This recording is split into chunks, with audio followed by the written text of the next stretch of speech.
for Barnstable this morning, just about 7 minutes past the top of the hour. On this Tuesday morning, I'm Sarah Colvin, and joining me live on the phone, I welcome our Chief of Police, Paul MacDonald. Chief, good morning. Good morning, Sarah. How are you today? I'm great. How are you? I'm doing well. Another beautiful day on the way. So a couple of things to talk about today. I understand that you will be meeting with the Greater Hyannis Civic Association tonight. Tell me a little bit about what's the topic of discussion. There's been a couple of meetings over the past month or so to deal with the increased use of spice that the Community Impact Unit have seen in and around downtown Hyannis, specifically with the homeless community.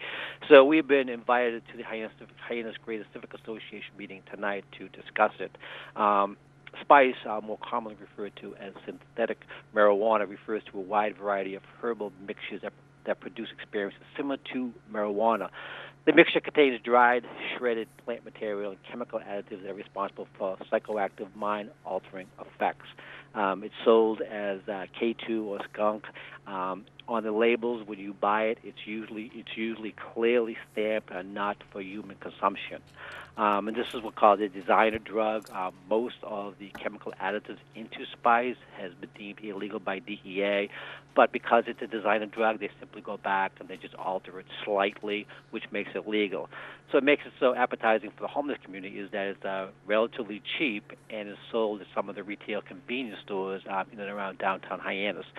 So what the Community Impact Unit has done, they have identified a total of 80 convenience stores in the town of Barnstable.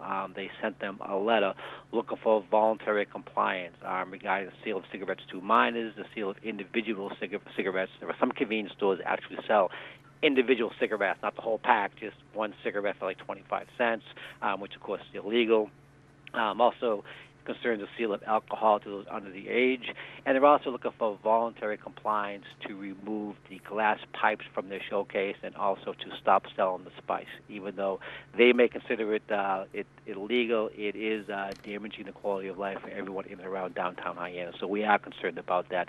And some of the side effects, of taking spice, severe agitation, anxiety, rapid heartbeat, high blood pressure, vomiting, psychotic episodes, and suicidal thoughts. So you can be really influenced by this narcotic. Absolutely, and Chief, it troubles me that something like this is sold at our local convenience stores, right, labeled not for human consumption. What would it be used for if not for that purpose? If you look at it, it looks like it's sold as incense, or sometimes it resembles potpourri, but it's clearly sold for the addictive effects of the drug itself. When they buy it, it's behind the counter, usually under the counter, out of sight. So if you come in there as a regular person, you have to specifically ask for it. And the homeless people are in and around downtown Hyannis, they know which stores are actually selling it. So do we. So we just try to get their voluntary compliance. And so far, it's worked out pretty well for us.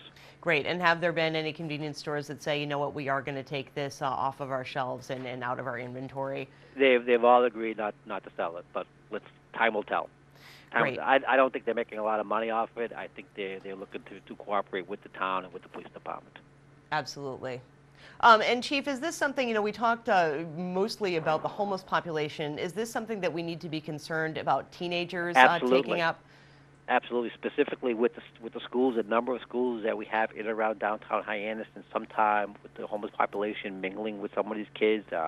We have had some issues with some of the juveniles that are in some of these schools also use spice. So yes, this is a huge issue. Indeed, and I would imagine that because it's like a potpourri product, it's not something that has an age restriction. So anyone of any age, if they know where to get it, they can get it. It's like selling glass pipes. We all know what the glass pipes are being used for. It's being used for narcotics, but they get around it because it says on the shelf for tobacco use only, and for the spice it says not for human consumption. So that's how they're getting around it. Great. Well, hopefully we'll someday see more of an effort to get that stuff out of the view of everyone that's in goes into those stores. Chief, homeless camp cleanup. Let's talk a little bit about this. This is something you do a couple of times a year, correct? A couple of times a year. This time we've located a bunch of camps down off Old Yarmouth Road, down actually on the watershed, right down by Hyannis Water Company. We are specifically concerned about these particular camps. There's about half a dozen of them down there. They're significant in size. They are all right now habited by a bunch of homeless individuals. They have all been notified. They know that we're coming. We're coming tomorrow to clean these all up. But their close proximity to the wells themselves, we usually do these cleanups in September, October, but because of where they are, we're going to clean them up tomorrow. There's one also behind Pope John's schools in the woods there, so that's also going to be cleaned up. And this is a huge problem that we're having. Although great strides have been made dealing with the homeless population, these are new individuals. They keep coming in, and we have to stem the tide of the homeless individuals coming into the Hyannis area. The shelter apparently must be at maximum capacity because these camps are now popping up everywhere, and this is totally unacceptable. And using the word camp is a little bit deceptive because it's literally they're out there living in squalor, and what goes on out in these camps is intolerable. Chief, what's the procedure for cleaning out the camp? Do you go in and give folks a warning beforehand, or is it more just, obviously it's illegal to be doing what they are doing? Well, it's illegal what they're doing. First, there is no camping in the town of Barnstable anywhere, but this is all private property, so they're all trespassing on private property. But two, we understand the situation that they're in, so we try to go down and give them at least 2 weeks' notice. We tell them that we're coming in and these camps are going to be taken down. You are trespassing on this property. If you are here, you'll be arrested. But we will give you up to 2 weeks to take whatever belongings that you want and move back into the shelter. We kind of give them directions, talk to the housing advocates, the shelter. We give them locations of other shelters up around Taunton, Boston, and Quincy area, but they cannot live in the camps anywhere in town of Barnstable. But they do not have much, and we do not want to destroy any valuables that you have. So we do give them quite a bit of advance notice. And about how long does the procedure take? Is it something that just takes about a day? To clean the camps? Yes, to clean out the camps. No, this is going to take multiple days. We're cleaning. We're doing it tomorrow. We'll get all the ones off Old Yarmouth Road tomorrow. Then we'll be back out there again in September and do any camps in and around the schools down off of South Street. We'll take care of those then. But this is something we have to just keep an eye on, constantly throughout the year. 2 years ago, we had 4 people who passed away in the camps out in the wooded area, and they literally died of exposure. So this is unacceptable.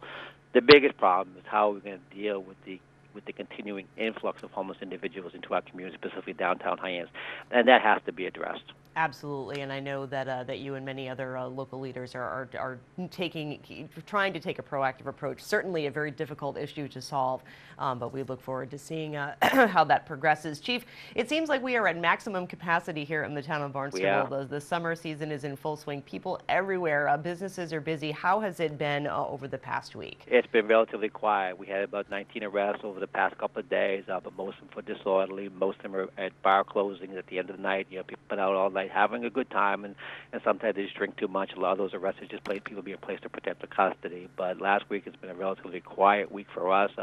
But you're right, there are a lot of people down there. All the roads are congested, the beaches are full, and all the restaurants seem to be doing well. So it's been a good week.